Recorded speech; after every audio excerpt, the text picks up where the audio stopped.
looks at you and sees a hero. But do you know what I see? A coward. Nexus sees the Ratchet & Clank series back doing what it does best. This is a rollicking action platformer packing everything I expect as a fan. Guns, guns and more guns, fun platforming across vibrant worlds, and a charming sense of humour. You know, you laughed the first time I did that. Oh, and crates. Can't forget about crates. Oh, great. Who put these here? Hey, what exactly are you looking for? Nexus's tale centres around these two, Vendra and Nefton. Vendra's just escaped from prison and is hell-bent on creating a rift between dimensions. Why? So her childhood friend, or fiend more accurately, can cross over. That's this guy. So yeah, not a smart idea, but it sets up the story, which moves at a brisk pace, with plenty of humour as well as heart.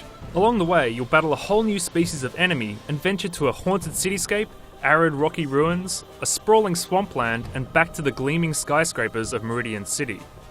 The rest of Nexus whips along too. It's designed to be short and sweet, a taut epilogue to the future series on PS3. It'll probably take you around 6 hours to see all its sights and sounds first time through, and you'll gain access to new weapons, perks and gadgets at a steady rate, which means there's always a new toy to play with. Nexus has a pretty strong weapons cache. The return of everyone's favourite homicidal killbot Zircon is a really nice touch, as before long you'll have his whole family dispensing justice and droll quips in equal measure. Fusion bombs are also a familiar inclusion, but again, by the end every bomb you toss unleashes a barrage of smaller bombs, creating chaos on an impressive scale. And then there's all these bad boys. Every weapon can be leveled up through use, and there's a full upgrade grid to activate with Raritanium too. Mind you, it's mostly a point-and-shoot affair. Enemies like the Nethers will teleport to change positions, but you don't have to be particularly tactical in your weapon selection, even against the bosses. As far as gadgets are concerned, the jetpack is hands down the highlight, bringing greater verticality to levels and allowing Insomniac to open a couple of the areas right up. It would have been cool to see the jetpack integrated into every mission instead of just a couple, but it's a nice inclusion that brings a new perspective to the gameplay.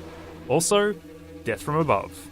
In addition to the jetpack, you'll leap from platform to platform in 0G, create grav streams to cross chasms, and manipulate gravity in Clank's mini-missions. These new inclusions help give Nexus its own identity, as does the more moody world and enemy design.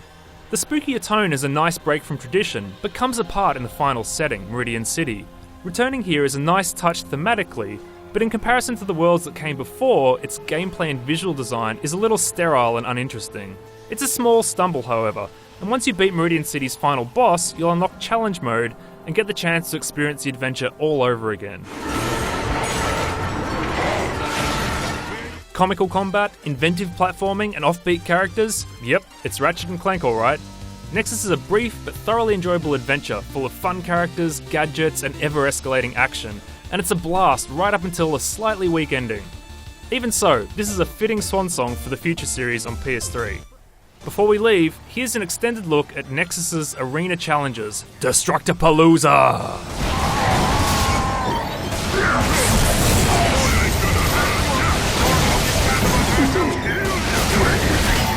Doug's for Less Corporate HQ would like to remind you that if you're not participating in today's event, you should be out killing something.